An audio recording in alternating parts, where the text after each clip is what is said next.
Hello, everyone. Welcome back to yet another political episode. We got our results coming in Seychelles, which is a island country, a series of islands in eastern Africa, along the coast of Somalia, almost to the coast of Somalia.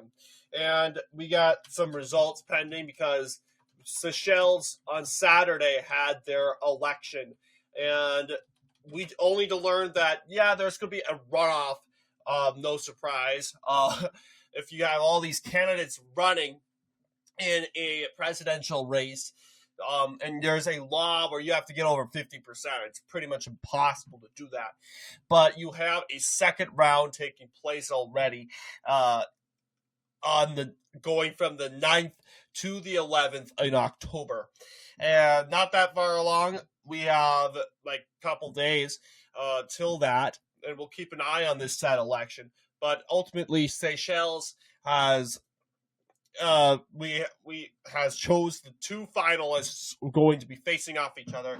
That is specifically the incumbent president, Wavel Ramkalawan, who is from the LDS, and that is a more centrist political party, the Lyon Democratique Seychellois, which is in others, I think it's French. I don't know. It looks like it's more native.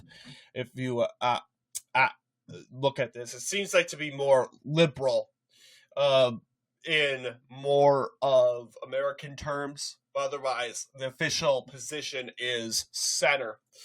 You also got Patrick Hermini, who is from the United Seychelles.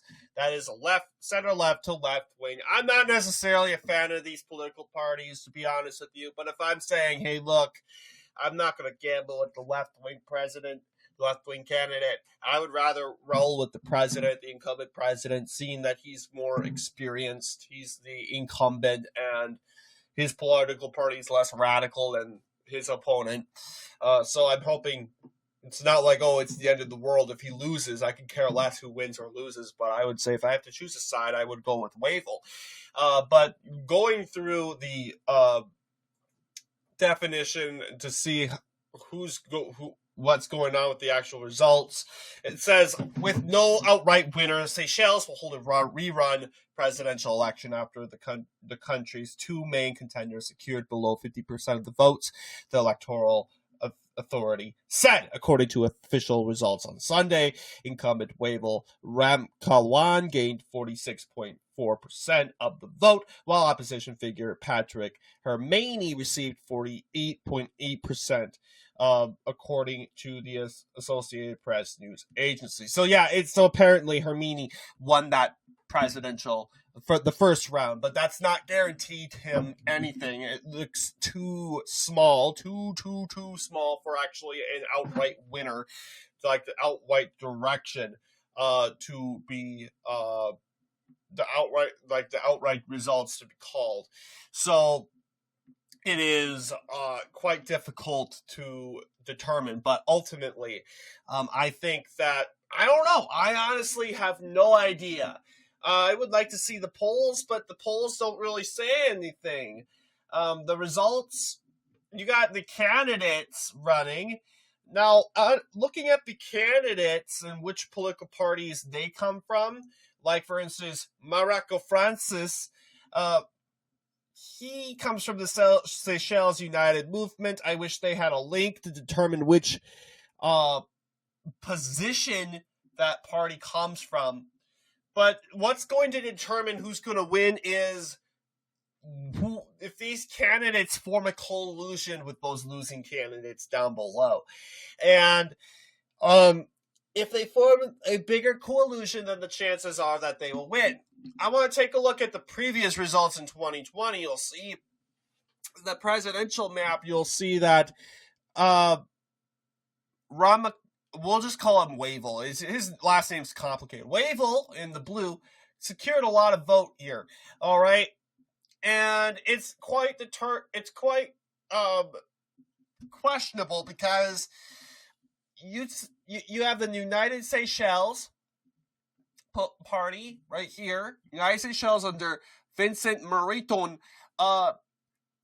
Who's the question is, yeah. Mariton's not the president. Keep in mind, not the president, but his ruling party, the United Seychelles was the ruling party. 2015, well, actually, yeah, kind of. Yeah, I mean, this isn't, it was originally known as People's Party, but it was a pretty decisive race, looking and judging here. There's Wavel Ramtakan right here. It seems like he's a strong candidate.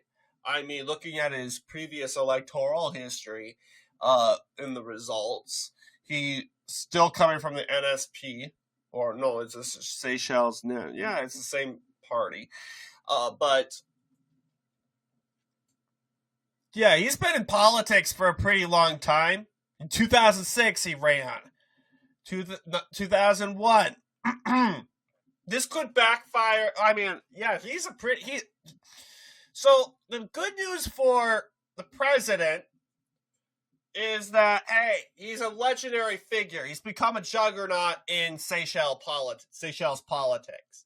Okay, he's become a juggernaut. I mean, let's be honest. How many times has this guy ran?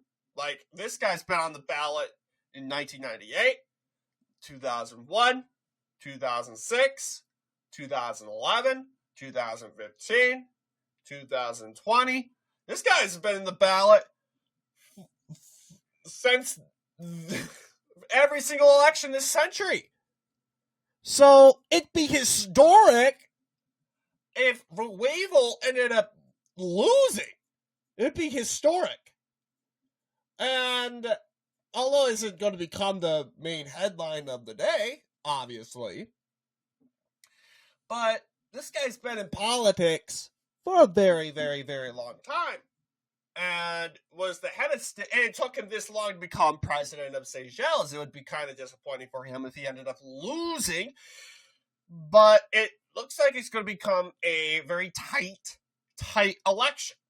But we'll see how the first round looks. And the first round already has the opposition leader gaining like not even 50%. It's just too close. You're looking at Hermini with 48.8%. Ramkalwan only has 46.4%. That's good. That's good for a first round performance. It doesn't necessarily, like, you can't have to, oh, we lost the first round. Well, you should be happy that your opponent couldn't breach 50%. Now, looking at the general election, I could imagine the general election being very tight. We're going to have to see in the coming days ahead. But we're going to find out. There's nothing really much I could say about this race, seeing that we don't have polls. We have two candidates. We have the president running for like the 7th time probably, or the 8th time, something like that. We'll see what his fate's going to be. But what do you guys think in regards to this video? Let me know down below, and as always, I'll see you all in the next political episode.